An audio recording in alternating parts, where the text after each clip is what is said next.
Eric von Däniken's hypothesis will have an increasing effect on society, science, literature, and art. The search for extraterrestrial intelligence is a concern that affects all of humanity. For me, it's like souvenirs of the past. Some of our human forefathers had contact with extraterrestrials. They were here, they visited us, they were in contact. Something happened in the deep past, and it will happen again in the future.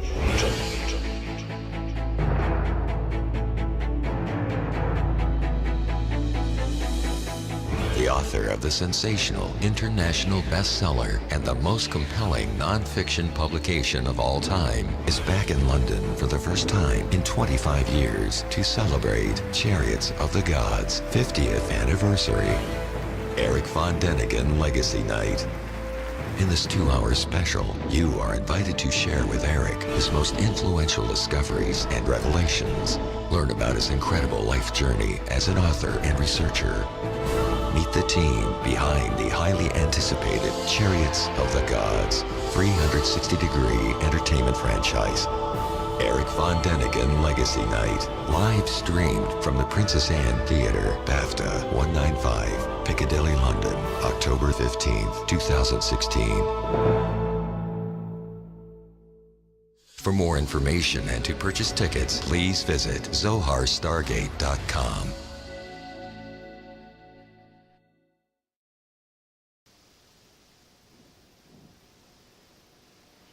Now, here is a little bit closer map, and it shows here where we are, high up in the mountains,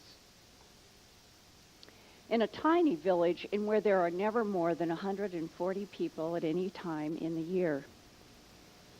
The valley is surrounded on all sides by large mountains filled with iron, copper, sulfur, and quartz. Like this huge outcropping of quartz that a group of us sat on to have lunch one day this past August. These gigantic loaves of quartz were all over the mountains there.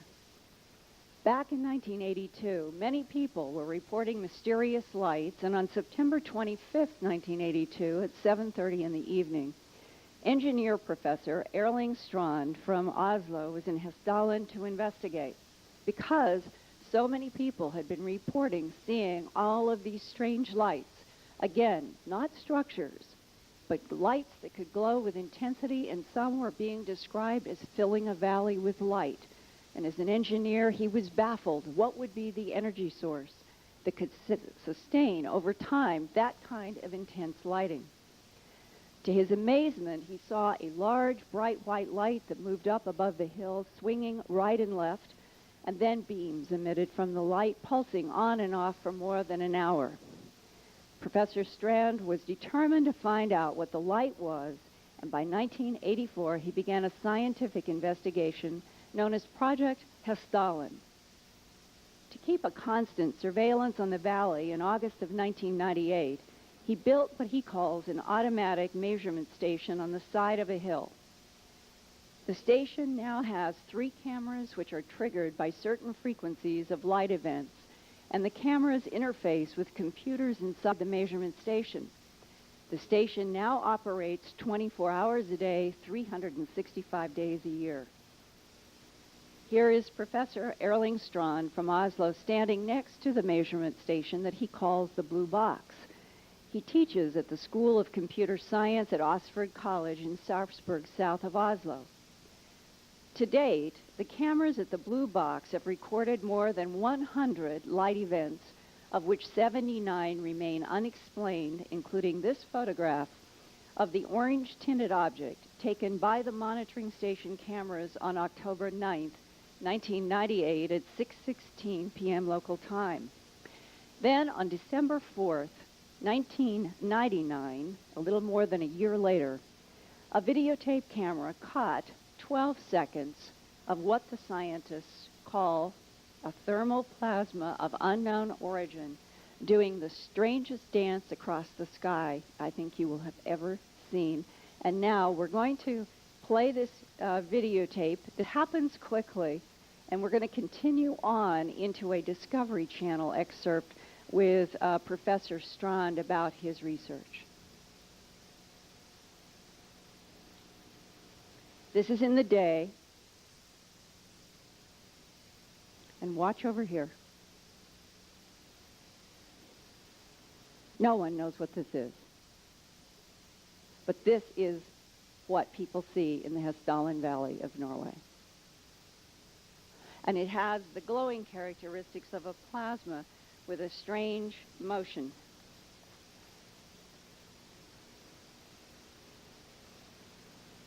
And now we're going to go into this segment with Professor Strand, done for Norway Discovery Channel on his work. Sound up full.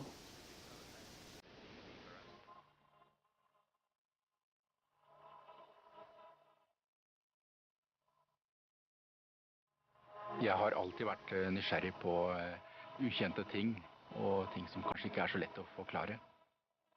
Subtitle.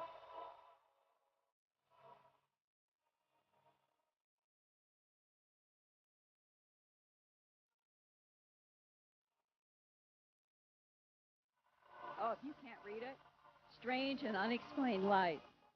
Jeg heter Erling My name Strand, is Erling og Strand, and I'm a forsker på researcher UFO-fenomenet i into the Hessdalen. UFO phenomena in Hessdalen. I begynnelsen så ville ikke Originally, folk people did not snakke want med to talk hverandre om about it. dette her. De tørte ikke. They didn't dare. var, It was så too merkelig. strange. Den etablerte The vitenskapen scientific reagerte jo establishment reacted negativt på negatively disse observasjonene. to these De kom med observations, sine egne and forklaringer they had uten engang their å ha own vært i dalen. Da reiste jeg opp her for å kunne expectations se without dette ever her visiting the selv. valley. Jeg And ble when I heldig å traveled se up det there, selv I was første lucky dagen. that I saw it on Det var my et first sterkt day. lys, It was og a det bright lyste light, opp and it was bakken. in the up in the Det som valley forundret below. meg mest, det var intensiteten. What surprised me Da the husker most jeg was its at intensity. befolkningen That was hadde when I rett. De knew hadde that the local sett people noe were right. ukjent. They had seen something unknown. Da ingen etablerte When vitenskapsmenn none of the gjorde noe established forsøk på å finne scientists ut hva dette her var, attempted to så find out what this startet jeg og noen was, kolleger vårt eget colleagues and prosjekt. I started our own project. Her har vi apparatet som This har apparatus et sort-hvitt controls the kamera black and white påmontert. camera, Det which monitors the kontrollerer om det appearance of kommer et ukjent unfamiliar lys inn. lights. Med det nye systemet kan vi ta The new opp og system beregne enabled us avstand to via flere calculate kameraer. distance. Og ved to Two kameraer, cameras function akkurat som like du a har pair of to øyer, eyes, så kan du da beregne avstand. which is how we measure distance. I løpet av 3 år har In stasjonen 3 years, registrert the nærmere station 100 has observasjoner. made nearly 100 Noen observations. ganger er det som en gul Sometimes it is like a yellow rødt ball, lys a som red beveger seg light which irregulært. moves irregularly, Blinkende blå bringing lys. blinking blue Det har light. blitt målt med They en have been hastighet measured på at speeds of 30 up 000 to kilometer i timen. 30,000 kilometers per hour. I begynnelsen kalte alle dette her At first, UFO, men everyone det vi called har them sett så UFOs, langt but er what we ukjente see so lysfenomen. far Det are er ennå unknown ingen phenomena. teori There som is passer still med no de dataene vi theory har. about what this data is that we have. Jo mer jeg har holdt på med dette her, The more I jo mer work on this merkverdig har det strange, blitt. the stranger it becomes. Hvorfor gjør jeg dette her? Why Det do er I for å do this? bevise for To prove to vitenskapen at det science that virkelig there er really noe. is something Og det er for å here, gjøre det slik and to at det make er it tillatt acceptable for folk to people to å talk fortelle about sine their opplevelser experiences uten å without bli being latterliggjort. ridiculed. It's a familiar theme, isn't it? Well, end of that videotape. No. Everything is silent. It's another peculiarity in the crop fields as well as in Hessdalen and in Brazil and in other places.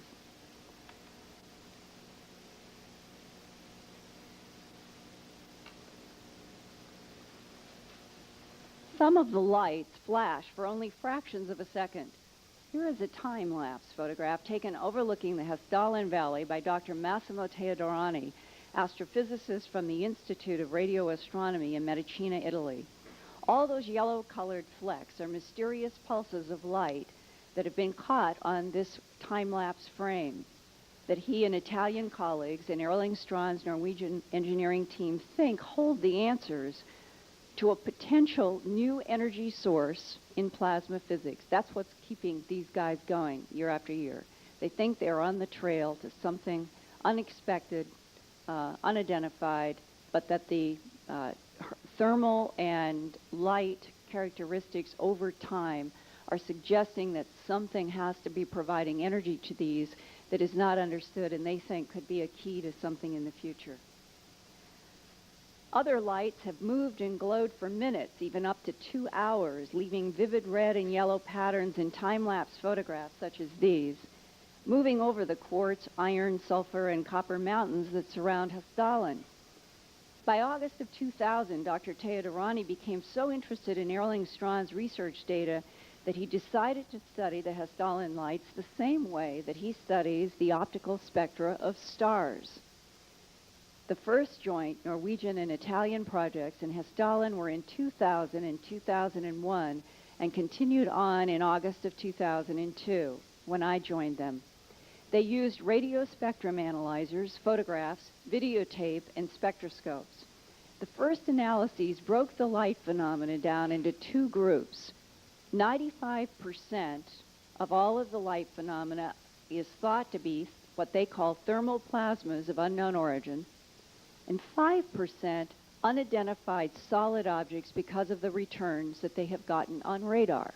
And they are as puzzling to them as the thermal plasmas of unknown origin, because there is nothing about the glowing solid objects that seems to act the way we would think of anything that was an aerial craft. Again, these are generally small and they glow, but they know from the radar signature that in some of these there is something solid. And that was of interest to me because if you look at some of the videotapes over the past decade taken, let's say, in England, there was the one by Steve Alexander back at the beginning of the 90s in which the light is moving across a field and casting a shadow. And many people have said, well, if it's casting such a hard shadow as it's moving across the field, doesn't that suggest that there might be something solid amid that glowing light?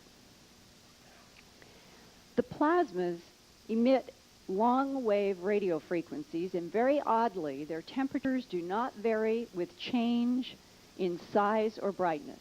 This is the single greatest surprise of all the research. The thermal temperature remains constant over time as long as an hour, even though during that time the apparent size and brightness of the object changes. Quoting from Dr. Teodoranyi's 2001 research summary, quote, "We saw that those lights were changing shape suddenly from very big to very small, and the phenomena was there standing still. But the temperature was constant because we measured the temperature in both phases. So there must be some kind of self-heating mechanism that keeps the temperature constant, and this is highly anomalous. Some general characteristics of the mysterious thermal plasmas are these. The light balls are not single objects. Here, 1, 2, 3. These are all appear to be a bundle like grapes. They are constituted of many small components which are vibrating around a common center. And there was a videotape that was at Barbary Castle about 3 years ago in which, under close analysis, there seemed to be two balls that were closely doing this as it traveled, and then a third ball came up and passed them. The light balls are able to eject smaller light balls. The light balls change shape all of the time. The luminosity increase of the light balls is due to the increase of the radiating area. The mechanism for that increase is still not understood, but after his 2002 research this past year, Dr. Teodoranyi speculated the answer is in the multiplying numbers of light balls. But what causes the light balls to eject more luminous spheres and to increase in number and size, staying clustered, is still a mystery. Dr. Teodoranyi says, quote, "The cause and the physical mechanism with which radiation is emitted is currently unknown. Whatever is the cause which triggers the Hessdalen lights, there is a central force of unknown origin that is created. Thus, the main goal of our research group is to find out how these lights work in a physical sense." This past August of 2002, between the 5th and the 11th, I was invited to join Dr. Theodorani and Erling Strand in their third year for the joint Italian and Norwegian project Hessdalen. We all stayed in a schoolhouse together that is in Hessdalen, and we had a ball there day, night. It seemed as if we moved into a timeless zone, because even at 1 o'clock in the morning, it was still sort of like 6 or 7 o'clock of twilight, with the being so high north. And we'd come off of 1 o'clock, 2 o'clock night watch and go back down to the school where we all stayed. And everybody would break out wine and sit up till like 4, and it still felt like we were in the afternoon talking about what had happened. And we just went on in this kind of endless days of searching after things and hardly ever sleeping. And the school is right down the road from this beautiful church, painted red like the barns and houses throughout the valley. It's a color that everybody calls Hessdalen red, and it makes the entire Hessdalen valley look like something on a Christmas card. The roofs are made of grasses growing in soil that the residents claim are the most efficient heating and cooling roofs in the world. And here is Erling Strand, who is talking with Bjorn Borg and one of his friends from Oslo before we were getting ready to go set up some radar for the night. And we followed Erling Strand several times up into the big mountains, where these big mounds of quartz, there were so many, made us all wonder, is there something about the geology of this area and the interaction perhaps with thunderstorms? There were none when we were there, but with thunderstorms that might set up some kind of electrical phenomena that interacts with all of this quartz and mineral-rich surrounding. In all of these mountains, in which you can see defined tree levels, and then all around 360 degrees, that is all these big, huge stone mountains, and there's nothing up there. There are no trails, there are no roads, there's no electricity, no structures. There's just these big, massive, hulking mountains that sit up above the tree line and the valley that is down below.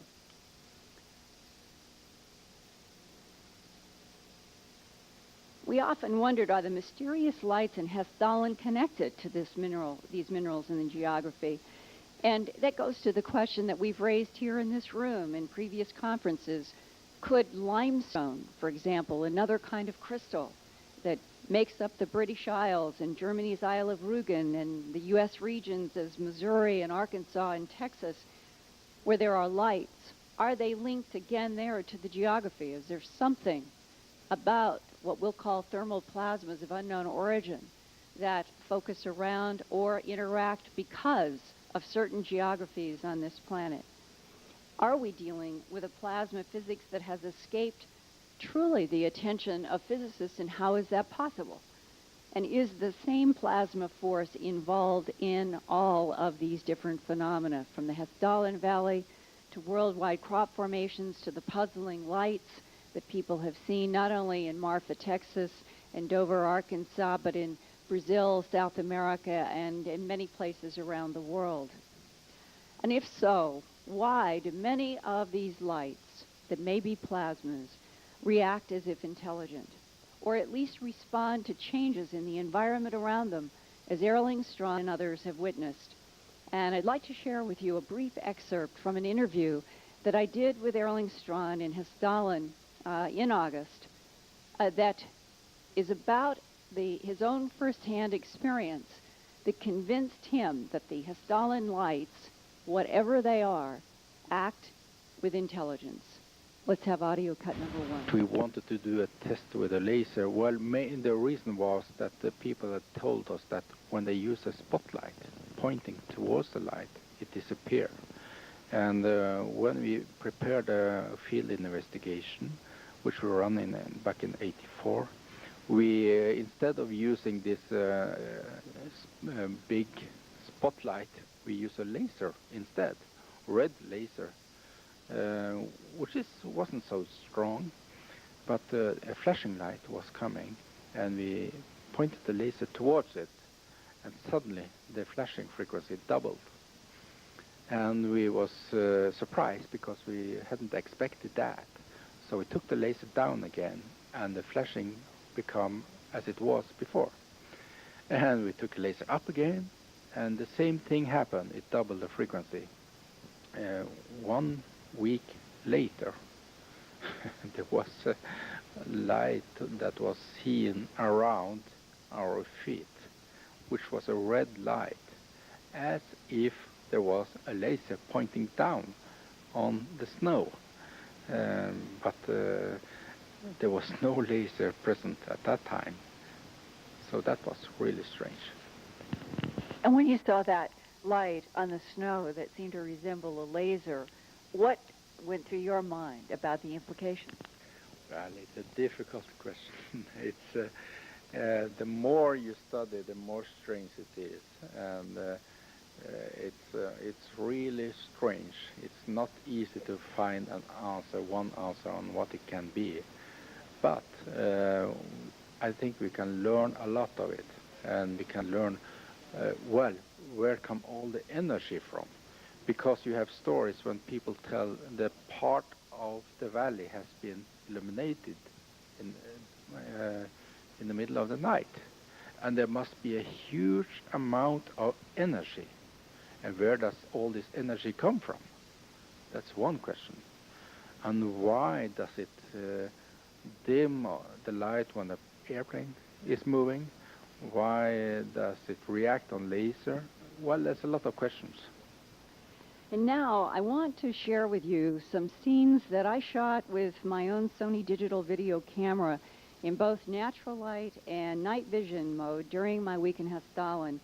And the night watches were devoted to the challenge of capturing these unpredictable appearances of these mysterious lights on cameras and with scientific instruments, knowing that they would probably appear, but never knowing exactly where, and my being shocked at how quickly it could appear and how intense it'd be. So let's go to the next video.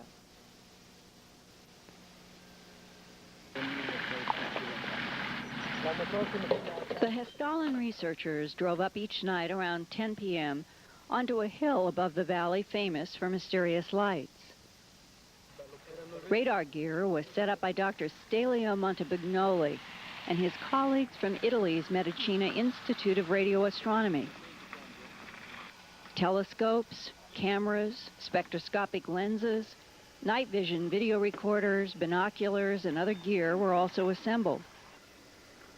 The beautiful sunsets faded to bright twilight in the Norwegian summer sky, but there never was complete darkness so far north. The Hessdalen Valley has a small population, only about 140 people. Those residents use electric lights, burn fires, and drive tractors and cars. Sometimes those ordinary lights can confuse scientists searching for the unusual lights. But over the years, from this hilltop facing south, many people have seen the bright flashes. The August 2002 field trip had some surprises in the sky and behind us. During our second night on the hill, August 7th, astrophysicist Dr. Massimo Teodorani from Italy noticed a light flash on a far back mountain. As I turned my camera to see if the light would reappear, I was surprised to see a rapidly pulsing, sparkling light that lasted for several minutes and remained unidentified. It's like one of those flashes. By the fourth night, on August 9th, I was coming to understand how difficult it is to study a phenomenon as unpredictable as the sudden flare-up of the Hessdalen lights. There was frustration in hearing a voice yell about a light appearance, but not being able to get a camera or telescope on it before the light was gone again. What are we looking at? Over your head, Masha. This night, Massimo had again seen a flare on the back mountain far beyond the Hessdalen Valley. Those mountains are not inhabited, and lights were flaring and pulsing above the sparse tree line. Il fisso si muove quella parte. Si muove, come no? Sopra. Un satellite. What are we looking at? No, you're in the hill. The hill. Can you look across the valley? A few minutes later, Massimo yelled again to look up. We don't see it right this Aeroplano. second, but it's been coming No. off and on. Guarda come va. Up Oh, there. certo. Up above the mountain. I just saw it come in. There's one overhead earlier. Oh, my God. The light was in the sky. This time, I managed to pick up my camera and tripod fast enough to at least get some of the odd moving light on videotape. I don't know. The erratic motion is my holding the camera and tripod in the air, trying to focus on the light above us in night vision mode. No, it's not a Okay, plane, yes, it's absolutely. giving No. No! And Massimo, I was looking at the sky and it just popped Yes. Look, it's going up. Another one. The next night, on August 10th, Norwegian engineer Bjorn Hogue yelled out to us to look behind. As I rotated my camera around, I saw an extremely bright, pulsing light on the mountain next to us, a rugged mountain of bare rock. Bjorn, how did you see that? There it is. Got it. Got it. Back again. Yep.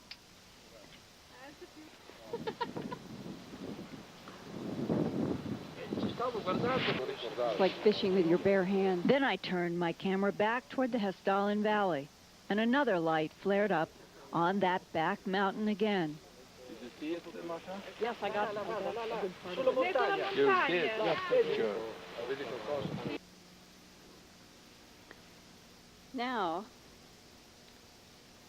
here is a photograph taken by Dr. Teodorani of one of the mysterious lights that made up these multiple balls of the thermal plasmas of unknown origin. And one night we were talking about how they were baffled, especially by this ability of what they were getting from instruments of whatever this was to sustain a high temperature over time that defies what they know is possible in nature.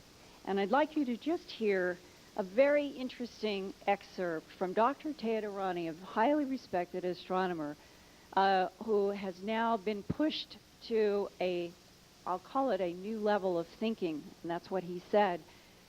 He said, I cannot help but wonder, could we be dealing with advanced intelligences so advanced that they take one of the more common properties of the universe, plasma, and they are able to program it with zeros and ones the way we are programming computers, but that they can keep these plasmas around on different planets to monitor and do work, moving, living, sustaining, but sustained by what? Here is Dr. Teodorani. I can say that if we are able to probe with nanotechnology already now, I wouldn't wonder at all if someone else is able to make so that a plasma is intelligent, in the sense that it contains informations, or you can give order to it. We are able to give order to the DNA to make computers now.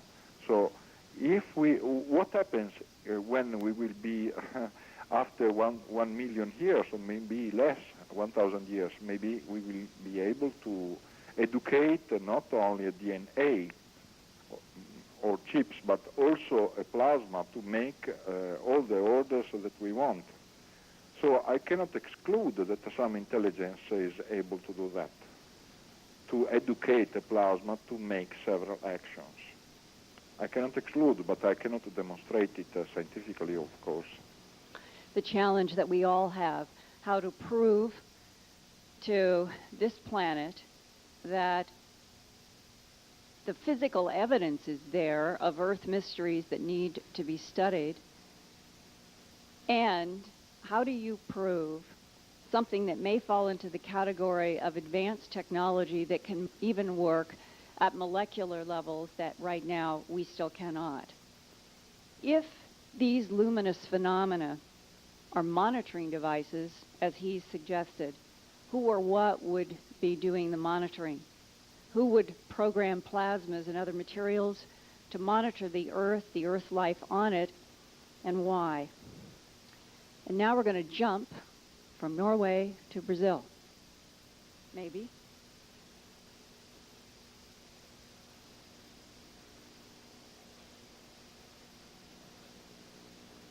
Okay. What we've got in this map is here showing Rio de Janeiro, here is Sao Paulo, here's Campo Grande, and out here, 2 hours north, is an area of Rochedo, and near it is this tiny farming community of Corguinho, Brazil. And we're having trouble with this, I guess. Should we try to go back? Okay. I was going to show a little tighter close-up on the map, but that's all right. The Rio de Janeiro, Sao Paulo is a city of 18 million people flying over it. It is absolutely mind-boggling. I've never seen anything in the United States that looks like Sao Paulo.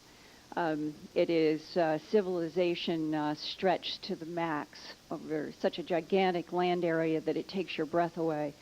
And then a half hour by airplane northwest of Sao Paulo, you land at Campo Grande in the state of Mato Grosso do Sul, and you've already jumped down from 18 million to about 850,000. And then you get into a four-wheel truck, and we drove for 2 hours on roads that had ruts that were at least 4 feet thick. I could not, or 4 feet down. I have never driven for 2 hours on such rough roads. And that gets you to Rochedo, known as Little Rock. And then you go further, about 27 kilometers, to get to Corguinho. It is a breathtakingly beautiful place. And this particular photograph was after a rainstorm, and this is the big mesa that dominates Corguinho, and all of this is farmland down here.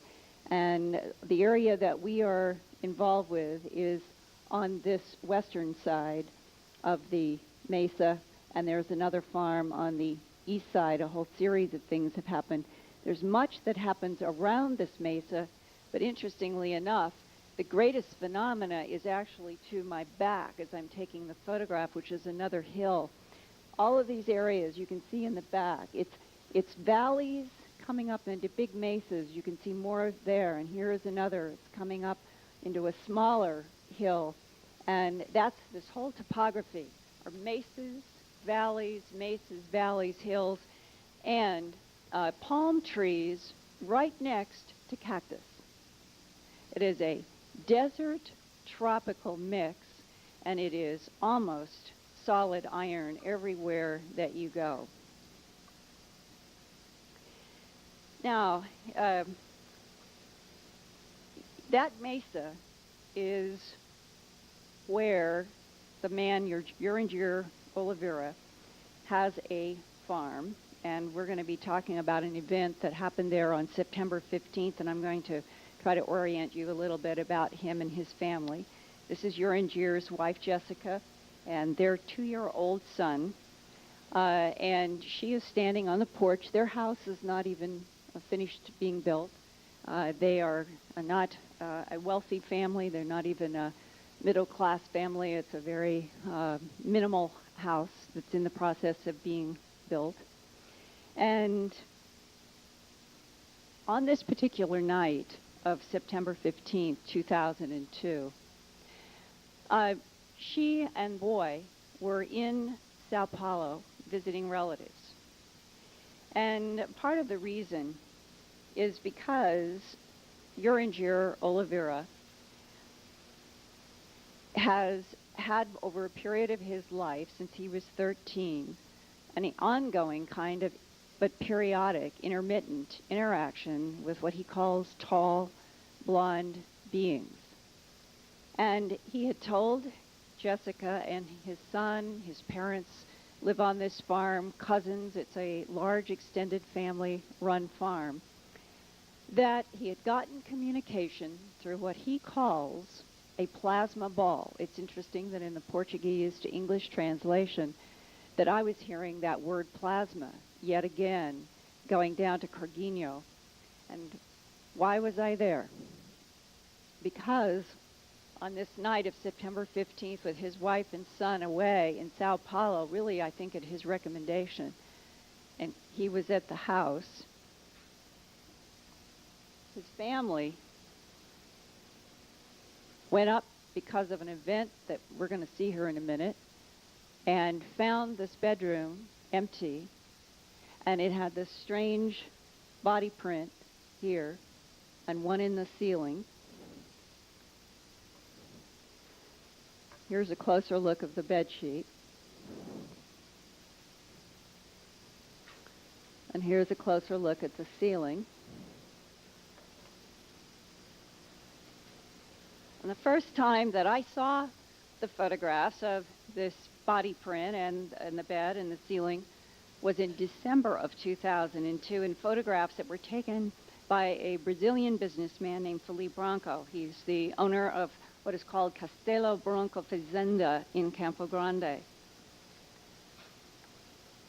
Here's Felipe Branco, third generation businessman. His family has owned ranches and businesses in Italy and Brazil for 3 generations, and they have a ranch in Campo Grande, and he has known Urangir Oliveira, the farmer, since about 1996, because Felipe Branco, the businessman, had privately had his own encounters with missing time and beings, and then he heard about Urangir Oliveira having what appeared to be some kind of encounters in this land area in Corguinho, Brazil, and they met each other and became friends.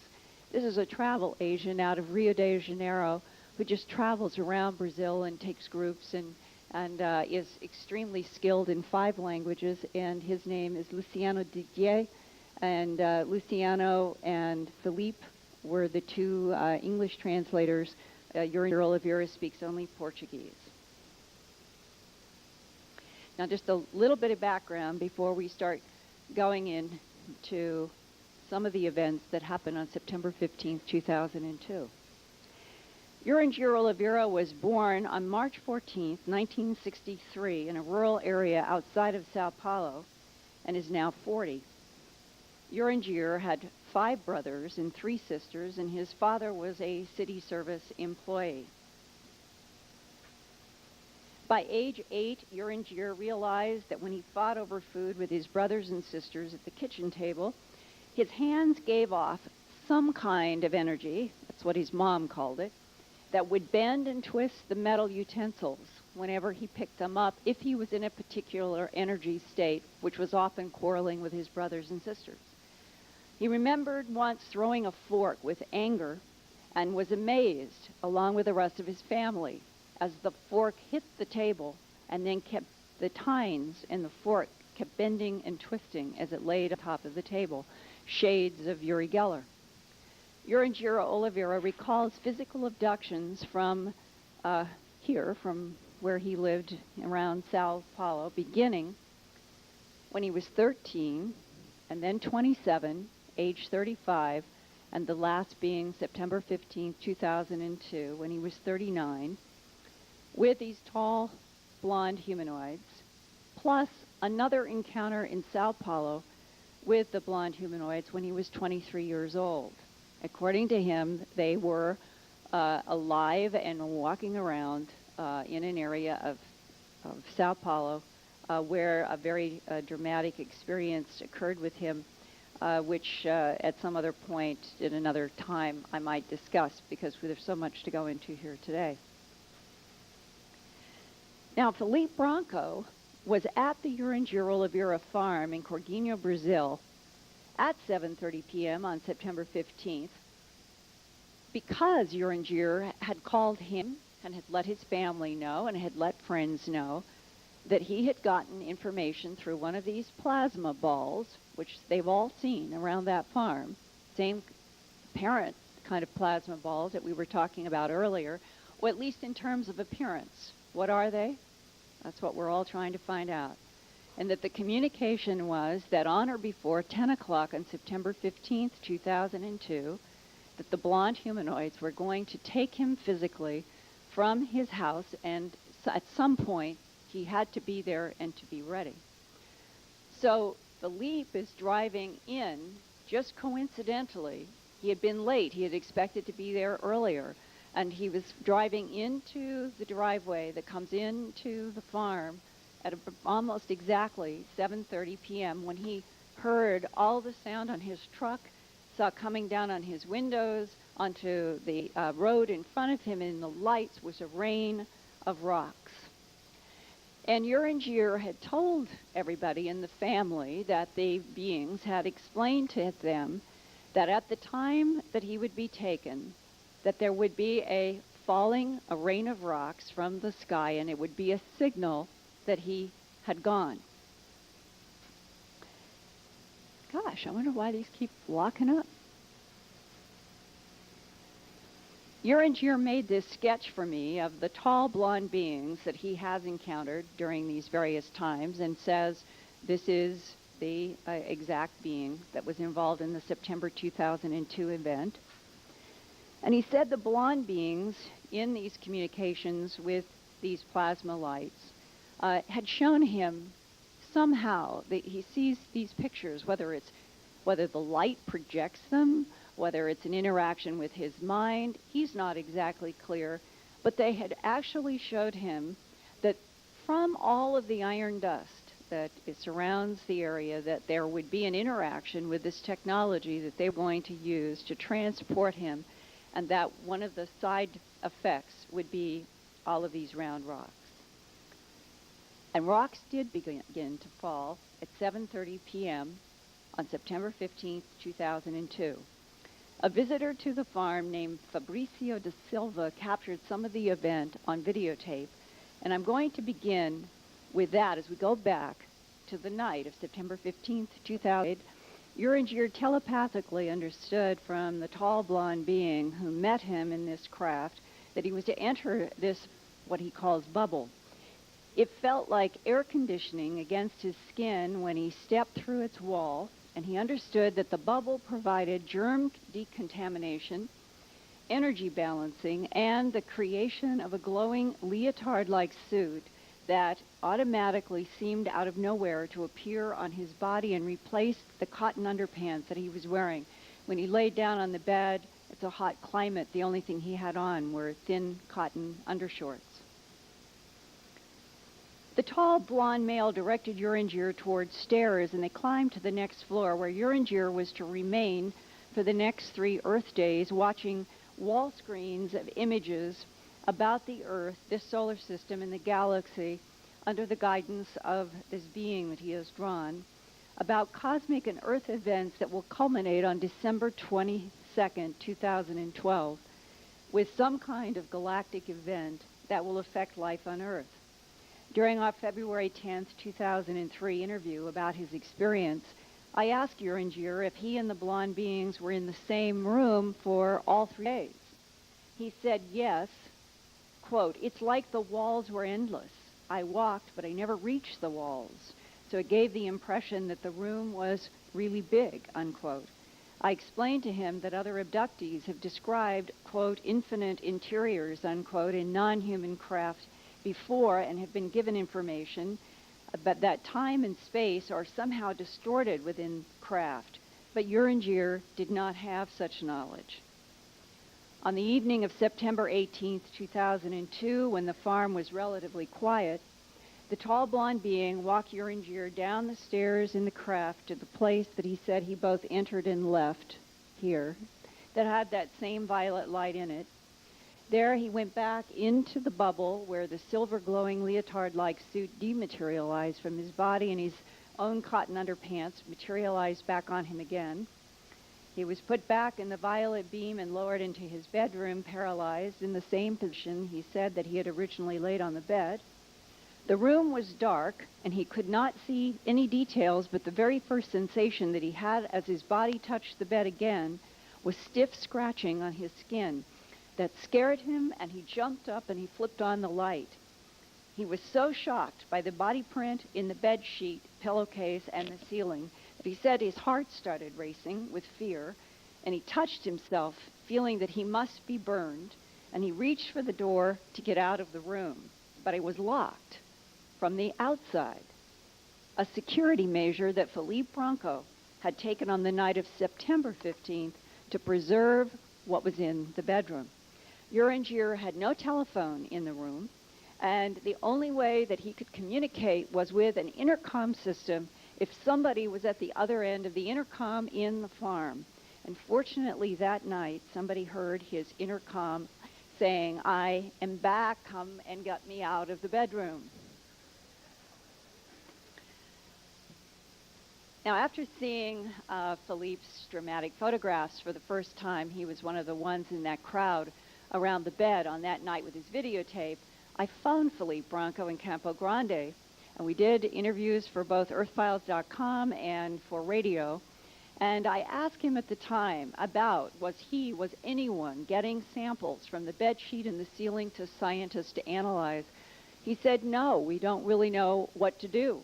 And he invited me to visit him and his family in Campo Grande in order to go to Uringer's farm to collect physical samples from the bed, the ceiling, and the surrounding environment, where even rock in one place has melted in the presence of glowing lights that have expanded and contracted, come out of hills, gone into hills, very similar to things reported in other parts of the world, but in this case, in Corguinho, melted rock.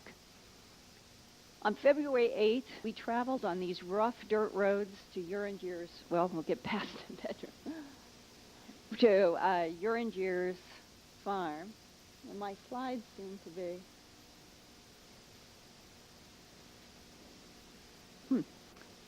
It's supposed to be different, but anyway, I'll just keep going here. Yeah, but there, okay. We traveled on these rough dirt roads to Uringer's farm, and as you can see, the soil is red everywhere with iron. Cattle graze all over Mato Grosso do Sul, which is Brazil's biggest cattle-producing state. But none of them were really directly aware of mutilations in that particular area, which I thought was interesting. Uringer Oliveira and his family have a 209-acre farm on the west side of the big Corguinho Mesa, and he bought this farm in 1996.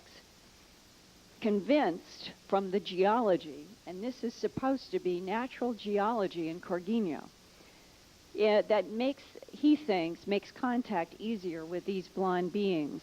This pyramid-shaped mesa in the mist is an example of many of the unusual objects that surround you in the terrain when you move around. And Uringer, there on this farm, produces organic foods. He operates a small bed and breakfast for tourists who come to visit for the beauty and for a chance to see mysterious lights. And every once in a while, some of the people there up on the hill encounter non-human beings. In the past, Uringer called his farm Project Portal, or Doorway, because of his efforts to make human and non-human communication possible there. He feels, like so many people in the abduction syndrome, that he has some personal responsibility to try to communicate to people some of the things that he's been shown and told on these craft. Whether or not they are true or not, there have been how many hundreds and hundreds of abduction cases over the last 30-some years in which there have always been stories and reports about screens, about some sort of danger coming in earth catastrophes in the future, but there are so many different ones. How does anybody know how to deal with the information? But in his case, like so many of the others, he feels a personal responsibility to let people at least know that he thinks that in this area that it is possible to communicate with these beings more easily.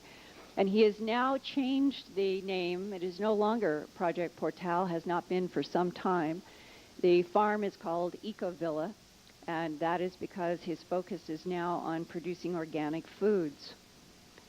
I went to Uringer Oliveira's home on February 9th to collect these samples from the bed and ceiling. And I was puzzled when I realized three facts as I photographed and gathered cloth and wood. First, if a body leaves the bed on September 15, 2002 and goes through the ceiling, that would seem to me that there should be two patterns. Something that would show an exit and an entrance, what I was talking a little bit about in the videotape. Well, Urendir, in more detail, in another part of the interview, said that, because we were refining our English-Portuguese translation, that in fact the paralysis of the body was, from his understanding, it was either programmed specifically so that the molecules, he kept stressing, everything that is happening in the molecules of my body. It is at a molecular level, and it is important that those molecules be in the same position for a portion of this moving in and out. And that this molecular precision is necessary to pass his body matter through other matter, such as wood ceiling. Another question was, are the beings capturing time and playing it back, so to speak?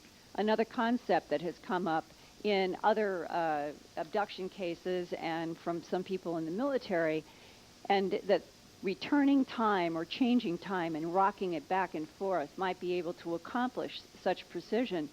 Urendir says that he knows the beings do use and manipulate timelines, but that he is uncertain if such application of time was involved in his particular September 15th to September 18th transport in and out of the bedroom. Second, I noticed that the body pattern in the ceiling appeared to be further east toward the headboard of the wall and slightly to the right of the body imprint in the bed sheet. And we all talked about it there, wondering, a kind of logical speculation, could this be the result, the consequence, that if he is literally describing what happened, then his body was in a motion, but rising and moving forward, and that might explain why there is an offset between the body and the ceiling and the one on the bed. Third, as I mentioned in the videotape, neither the right hand nor the feet made any imprints on the sheet or in the ceiling. The right hand was holding the book off the edge of the bed, and both Urendir's feet hung out over the end of the bed, as he had explained. And I asked him why he thought then that even the feet and the hand would not have some kind of a mark in the ceiling. He is uncertain about answers to many of these questions, but he said that he understood from the non-humans that the energy beam that lifted his body was so precisely tuned to the molecules of his body in order to separate it from the bed sheet, and that his right feet and right hand were already in the air, and thus this beam technology did not have to exert the same kind of energy to separate them from something because they were already in the air. That's just a speculation from him. And I learned from analytical chemist Phyllis A. Budinger in Ohio that the blue threads in this bed sheet are cotton, and the white threads are polyester, and the blue and white threads are woven together throughout the sheet, and it turns out that the pillowcase is also woven white polyester and blue dyed cotton. But there is great variability in the body imprint from what looks like burned and charred cloth right next to cloth by a separation of only 1 millimeter, with only slightly darker blue discoloration that makes up most of this body print. The majority of it is not scorched. It is just a darker blue. And this was especially interesting when Phyllis and I and biophysicist Levengood first talked, because Phyllis got out the dictionary of chemistry to check what were the melt temperatures for polyester and for cotton. And for cotton will decompose at about 300 degrees Fahrenheit, or have a scorch to it, and polyester has a melt temperature of 500 degrees Fahrenheit, and there's that 200 degrees difference. And we've got a bed sheet that is clearly showing that there's all kinds of subtle changes, which upon microscopic examination we'll get into, revealed some other startling things. And the first questions were, how could you have these melted polyester threads that are making up the dark blue amid the cotton without the cotton being either not scorched and in some cases not even brown, just the body print looking this darker blue? And Levengood's first reaction to what he was looking at, both in the samples and then under the microscope, was that he was seeing very precise and compartmentalized energy interaction with this bed sheet. And we sort of related it to the same kind of compartmentalized, precise energy that we have seen in crop circles. And under the microscope at 40 power magnification, he began to show what the bed sheet would look like. And we know that we are looking at the white polyester and the blue dyed cotton here. Makes the color blue. Well, when you go to those areas that look blue, that darker blue, like it's wet, and when you're standing in the room, it looked like you were looking at something that was wet. It is because of this vitreous or melted quality of the polyester. And in the beginning of the reports, both on the radio and at earthfiles.com, we were emphasizing confusion about this, both from the chemists and from the biophysicists, because you had a 200-degree spread in terms of polyester melting at a temperature that was 200 degrees more than it technically or classically cotton would be known to scorch or brown. Well, I have taken some of the microscopic work, and I'm now dealing with a textile expert.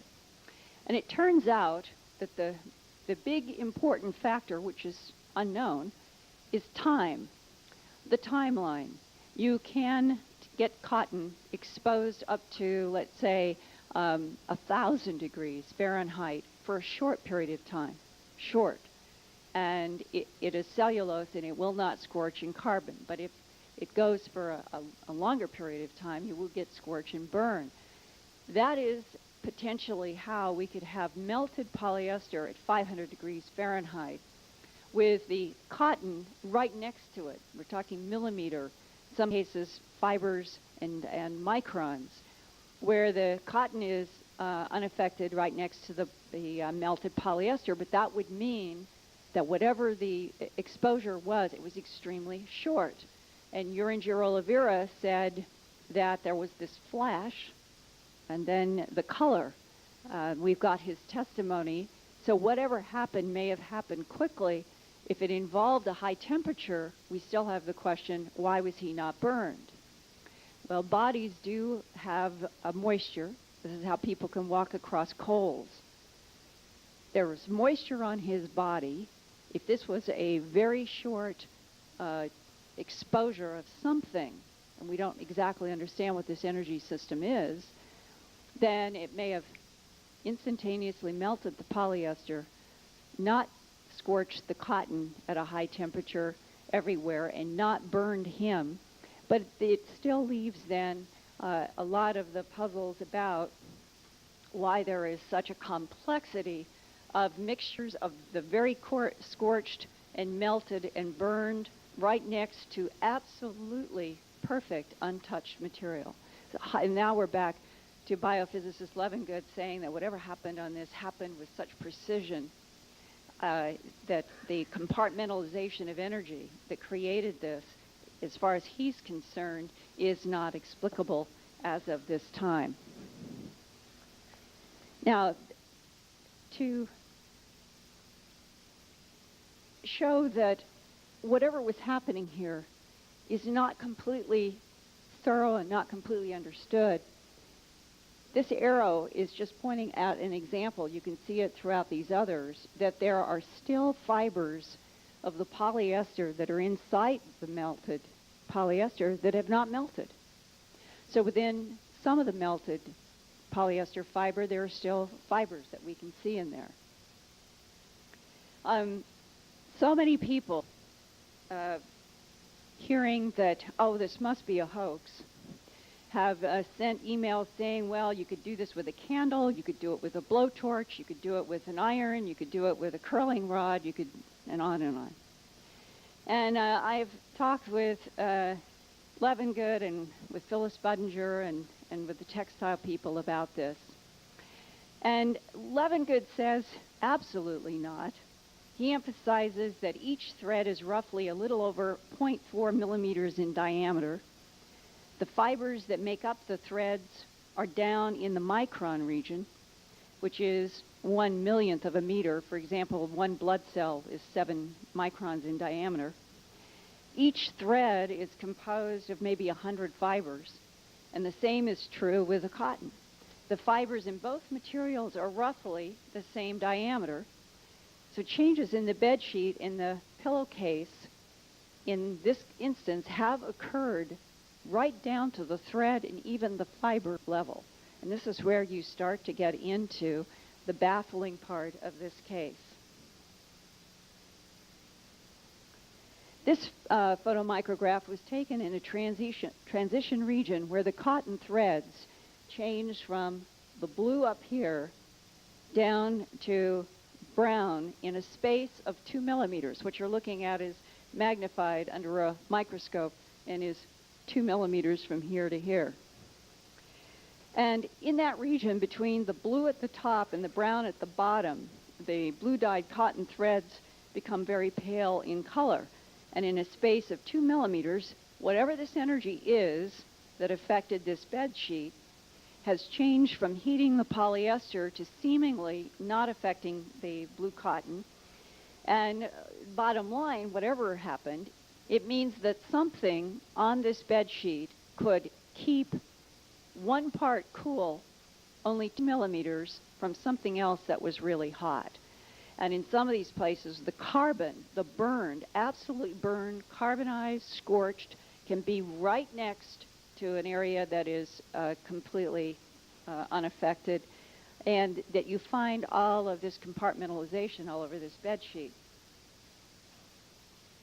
This is a photomicrograph of the layer of material that was underneath the bed sheet. So all that was on this little bed was this bed sheet, the pillowcase around the pillow, and then underneath was a thin mattress that had this polyester mattress pad on it. And this is what it looks like normally. And now this is perhaps one of the most interesting of the photomicrographs. We have many more of these. We found other places where this has occurred. And you can see that this thread is missing here. But where it would have crossed these horizontal woven threads here, it's melted.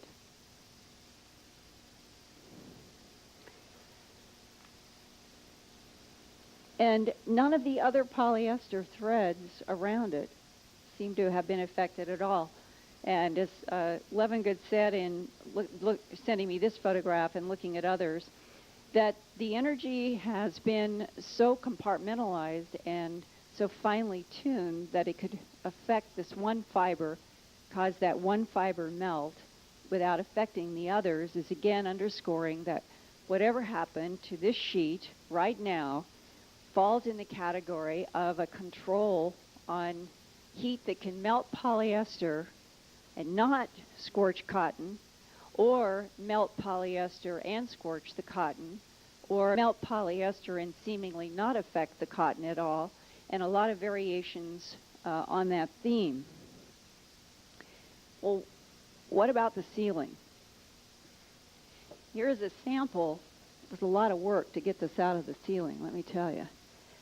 This came from the right arm, and I'm showing this to, here is on the side, Levengood measured this. We were curious if the scorch would keep going up.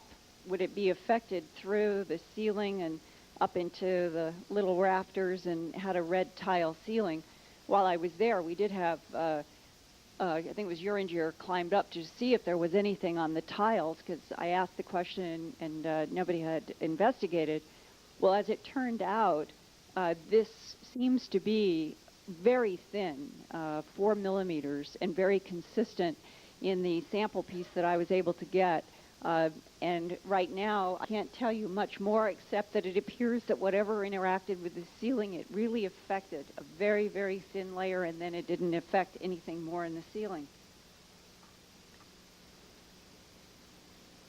Another interesting side note while I was doing the photographs, I noticed this around the head. Here's his torso and the right arm and the legs in the head. And because I was climbing up on ladders and trying to do things, I was actually getting up closer to the ceiling, and Uringer and Philippe and nobody had done that. And I asked them about this, what looks like the classic old Renaissance literature of the halos around the head. And in fact, when you're there close to the ceiling, it's very finely radiating. It's extremely fine with huge color variation. It was really quite astonishing. And they hadn't seen it. They didn't even realize that it was there. And Uringer said, well, it may have something to do with protecting, or something having to do with the head emitting energy, but I'm just pointing it out because it does look a lot like the auras that used to be in some of the old paintings. Now these stones, there are at least 23 people who were there around the farm that night of September 15th at 7:30, including Philippe Branco, the businessman, who you couldn't help because so many of the roofs are metal in the bed and breakfast. And as Fabrizio said, when the rocks came down, it scared him because the sound was so loud. Philippe said that there were so many rocks falling on his truck for what he thought was about 7 to 10 seconds. There seemed to be like a massive fall, and then after that, for several minutes, there were rocks that were falling more intermittently, and that's when Fabrizio, by the time he got his digital camera out and was running, rocks were still falling intermittently on the roofs. And people collected dozens and dozens, bags and bags of these from around on the ground. And this is an example of the typical kind of rock. See if I have one. I think this is the end one. Yeah. Okay, go back. Maybe it won't go back. Will it go back? Okay. And what I can tell you right now is that I sorted out several dozen that people gave me that they had collected, and ordered them in trays and numbered them, and called up a man who is a soil and geology specialist at the University of Pennsylvania. And I told him that what I had from Brazil were rocks that had been collected from people in Mato Grosso do Sul, in a place called Corguinho, from falling out of the sky on September 15, 2002. And would he be willing to look at them and give some kind of whatever they could find? And I was expecting, we don't have time for that, or it will cost you $10,000, or, you know. But I was asking, and he said, well, your timing's perfect. We've got a brand new X-ray diffractometer that we want to try on substances that we don't know what they are. He said, bring them down. So, starting about 2 weeks ago, I had really hoped that I might have something here to show you definitively, but I can at least say this, that I took all this stuff down and expected that maybe by the time I physically had everything in front of him, it's a very respected geology department at the University of Pennsylvania, that he might take one look and say, oh, it's what's one of the common explanations floating around? I think they call them Mookie marbles or something. And that he'd say, oh, no, you know, we'll be wasting our time. Instead, there was silence, and he was looking at the rocks in all the trays, and he just said quietly, no, I don't think I've seen anything precisely like this before. And he became interested. They took several samples. I talked with him 3 days ago just to double check before coming here if I would have anything, and he said they're going to be working on a timeline of different analyses. They are going to have to cut into some of the rocks that they've got, but that he will be doing a full X-ray diffraction report to me. They will be doing what they call petrographic microscopic photographs, And I am, personally, I'm very happy about this, because whatever they come up with, it will be one of the chances to work with a really credible department on something in which, at this point, as Nancy said in the work she was describing last night, you have the challenge of getting good reports from scientists who will put their names on the reports with institutions in anything that even comes close to something in the unidentified flying object field. It makes no sense that we have to be constantly coping with those kinds of obstacles. But in this case, it's absolutely true. And whatever they report, they're going to report with their names on it. In the University of Pennsylvania, and it's absolutely all that I know. It was a rain of rocks that came down out of the sky. 23 people were there, collected these rocks. A guy was able to videotape some of them landing on those ceilings. And whether or not any other part of the story ever is discussed with the geologists, we're hopefully going to have some very interesting results. And John Schuessler of MUFON has asked me if, as this goes on and there's more to report, would I at least present the latest science, because Levengood is going to be presenting at Dearborn and MUFON in July. So I think right now I will also be there to try to keep unfolding this ongoing story that, to me, is one of the most fascinating places that I have been, Corguinho, Brazil. The Urangier Oliveira house and the bedsheet and the ceiling truly are unique in the so-called literature. But beyond Urangier Oliveira and the farm, when you travel around, the farmer on the other side that I've reported about at Earth Files, which is its own gigantic story, where they have seen for decades, perhaps centuries, the farmers who live in that area have watched white, yellow, sometimes bluish lights come up out of the ground, move in the air, travel and go into that big mesa, come up out of the mesa, go and fly around in the air, expanding, contracting, expanding, contracting, going down into the ground. Decades, perhaps a century at least, of reports. Is it the same phenomena that is somehow involved with the mysterious lights in the crop formations of England? Is it the same kind of sustaining temperature and heat that's in the Hessdalen Valley of Norway? What are these mysterious lights around the world? And could Massimo Teodorani, could he be pointing in the right direction, that some kind of an advanced intelligence knows how to program and manipulate plasma in a way that is incomprehensible to us, but can do work and monitor and give information for other kinds of interactions?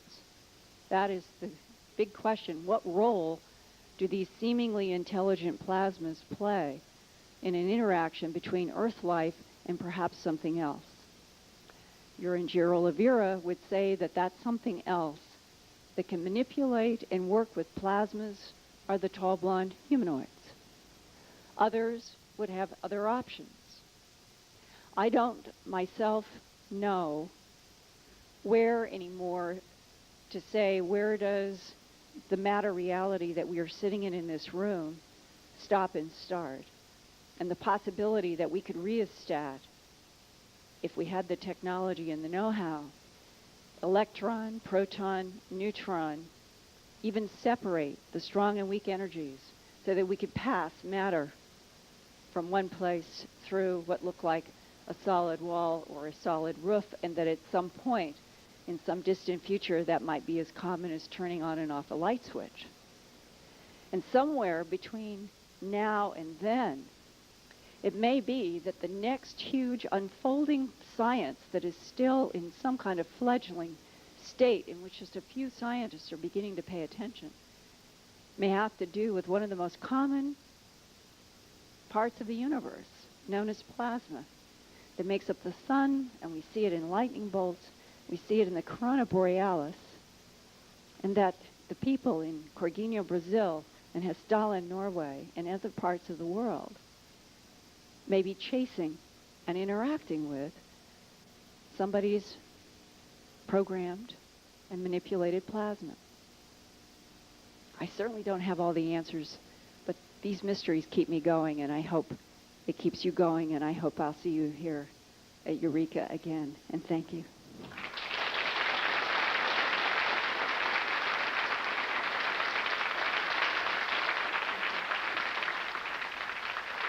I have an announcement.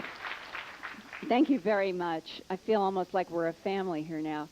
I have brought 3 examples of these stones. I have them in Ziploc bags. And I'm going to go out into the table out where Erica Festi is. I'm going to sign books for those of you who have asked me, could I please sign? But I also thought it would be extremely interesting to you to be able to handle and see, for those who are curious. I'm not going to take them out of the bags, but you can see and feel for yourself these very unusual rocks, and know these are 3 of, we don't know how many hundreds, that came down on September 15th in that rain of rocks. So if you're interested, stop by.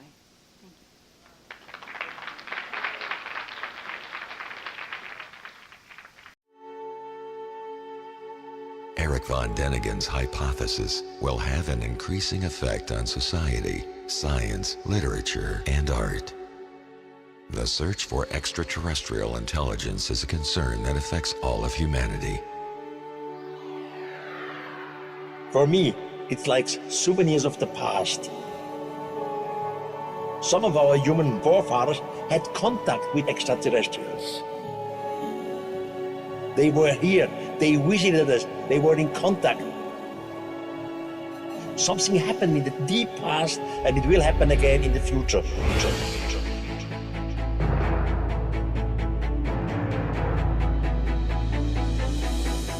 The author of the sensational international bestseller and the most compelling non-fiction publication of all time is back in London for the first time in 25 years to celebrate Chariots of the Gods' 50th anniversary.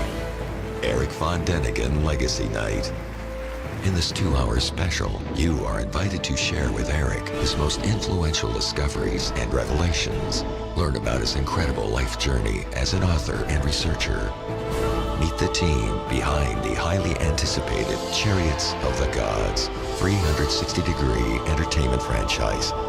Eric von Däniken Legacy Night, live streamed from the Princess Anne Theatre, BAFTA 195, Piccadilly, London, October 15th, 2016.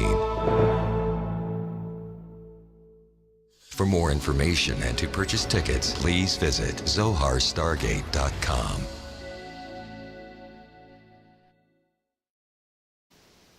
Sound up full.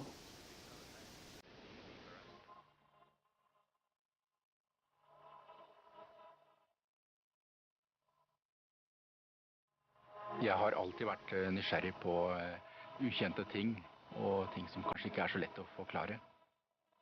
Subtitle.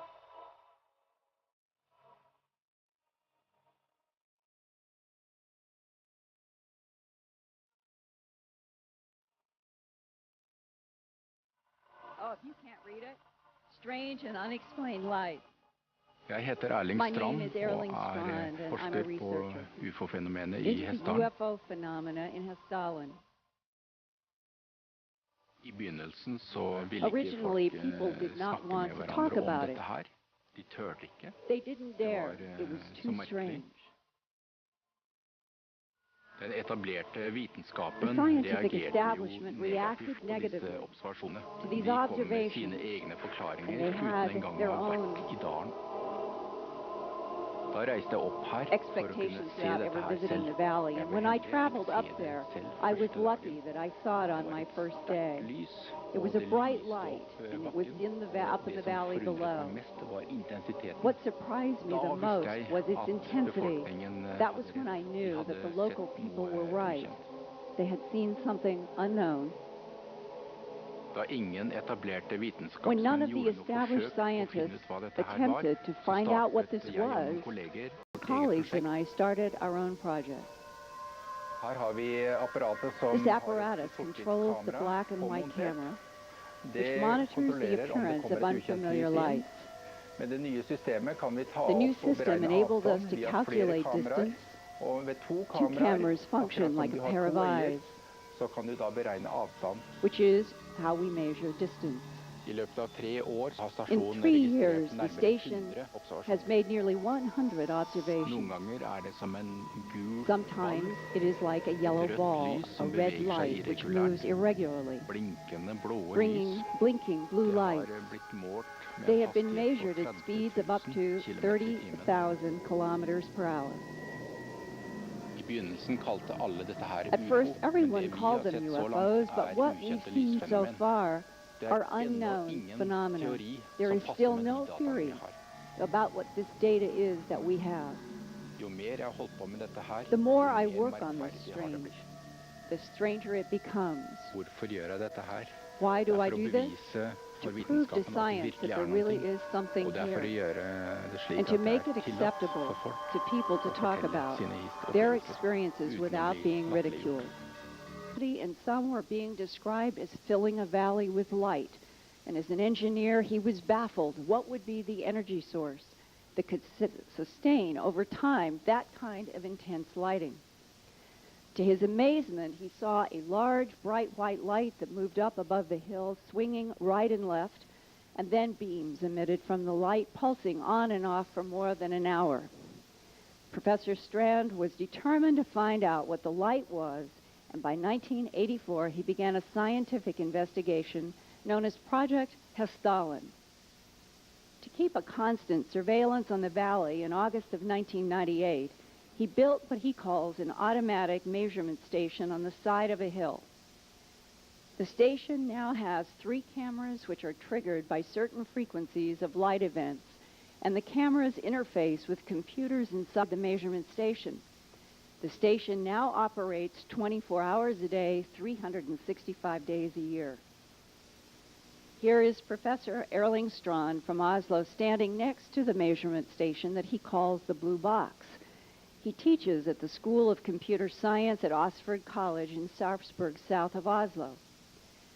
To date, the cameras at the Blue Box have recorded more than 100 light events, of which 79 remain unexplained, including this photograph of the orange-tinted object taken by the monitoring station cameras on October 9th, 1998 at 6:16 p.m. local time.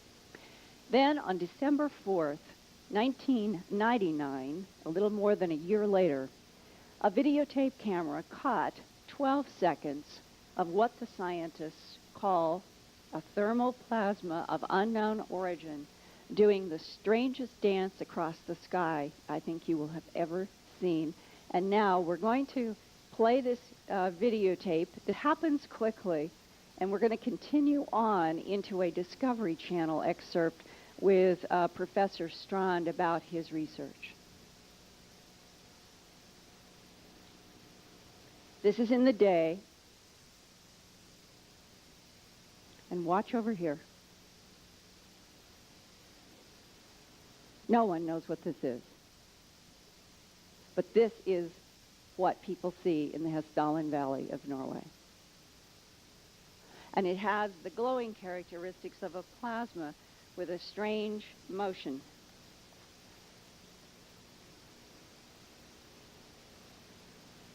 And now we're going to go into this segment with Professor Strand, done for Norway, Discovery Channel, on his work. Eric von Däniken's hypothesis will have an increasing effect on society, science, literature, and art. The search for extraterrestrial intelligence is a concern that affects all of humanity. For me, it's like souvenirs of the past. Some of our human forefathers had contact with extraterrestrials. They were here. They visited us. They were in contact. Something happened in the deep past, and it will happen again in the future.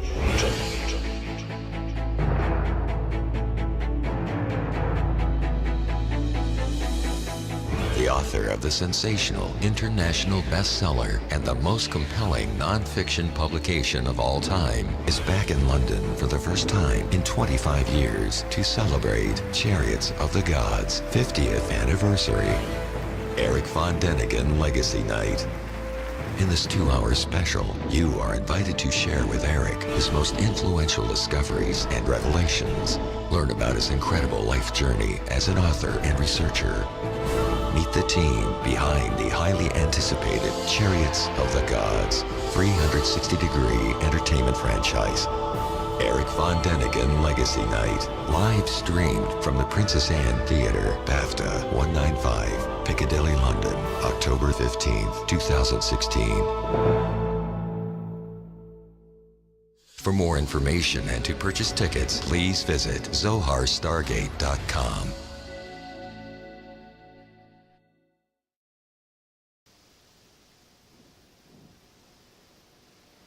Now, here is a little bit closer map, and it shows here where we are, high up in the mountains, in a tiny village in where there are never more than 140 people at any time in the year. The valley is surrounded on all sides by large mountains filled with iron, copper, sulfur, and quartz. Like this huge outcropping of quartz that a group of us sat on to have lunch one day this past August. These gigantic loaves of quartz were all over the mountains there. Back in 1982, many people were reporting mysterious lights, and on September 25th, 1982, at 7:30 in the evening, engineer professor Erling Strand from Oslo was in Hessdalen to investigate because so many people had been reporting seeing all of these strange lights. Again, not structures, but lights that could glow with intensity. It's a familiar theme, isn't it? Well, end of that videotape. No. Everything is silent. It's another peculiarity in the crop fields as well as in Hessdalen and in Brazil and in other places.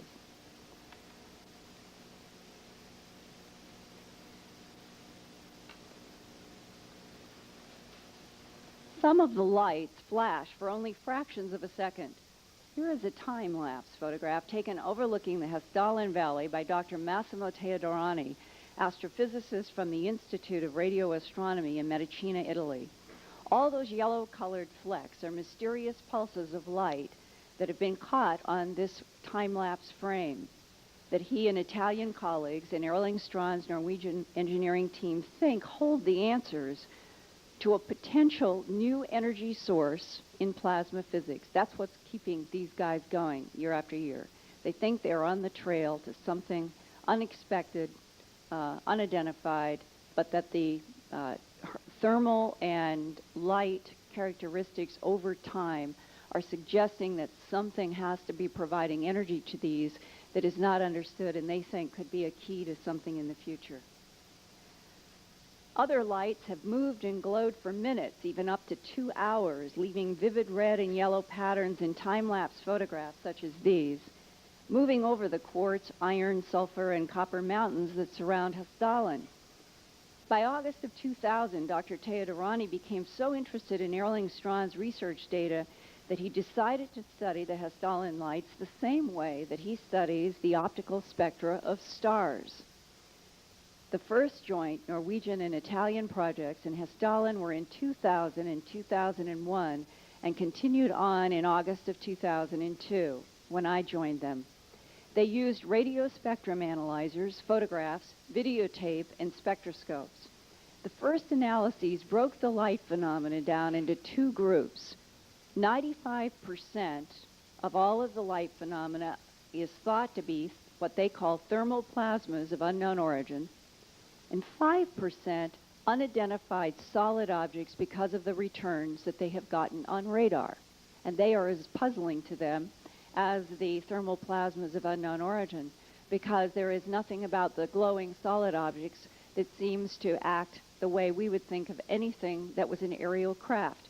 Again, these are generally small and they glow, but they know from the radar signature that in some of these there is something solid. And that was of interest to me because if you look at some of the videotapes over the past decade taken, let's say, in England, there was the one by Steve Alexander back at the beginning of the 90s in which the light is moving across a field and casting a shadow. And many people have said, well, if it's casting such a hard shadow as it's moving across the field, doesn't that suggest that there might be something solid amid that glowing light? The plasmas emit long-wave radio frequencies, and very oddly, their temperatures do not vary with change in size or brightness. This is the single greatest surprise of all the research. The thermal temperature remains constant over time as long as an hour, even though during that time the apparent size and brightness of the object changes. Quoting from Dr. Teodoran's 2001 research summary quote, "We saw that those lights were changing shape suddenly from very big to very small, and the phenomena was there standing still.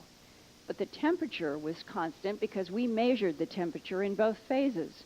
So there must be some kind of self-heating mechanism that keeps the temperature constant, and this is highly anomalous." Some general characteristics of the mysterious thermal plasmas are these. The light balls are not single objects. Here, 1, 2, 3. These are all appear to be a bundle, like grapes. They are constituted of many small components which are vibrating around a common center. And there was a videotape that was at Barbary Castle about 3 years ago in which, under close analysis, there seemed to be 2 balls that were closely doing this as it traveled, and then a third ball came up and passed them. The light balls are able to eject smaller light balls. The light balls change shape all of the time. The luminosity increase of the light balls is due to the increase of the radiating area. The mechanism for that increase is still not understood, but after his 2002 research this past year, Dr. Teodorani speculated the answer is in the multiplying numbers of light balls. But what causes the light balls to eject more luminous spheres and to increase in number and size, staying clustered, is still a mystery. Dr. Teodorani says, quote, "The cause and the physical mechanism with which radiation is emitted is currently unknown. Whatever is the cause which triggers the Hessdalen lights, there is a central force of unknown origin that is created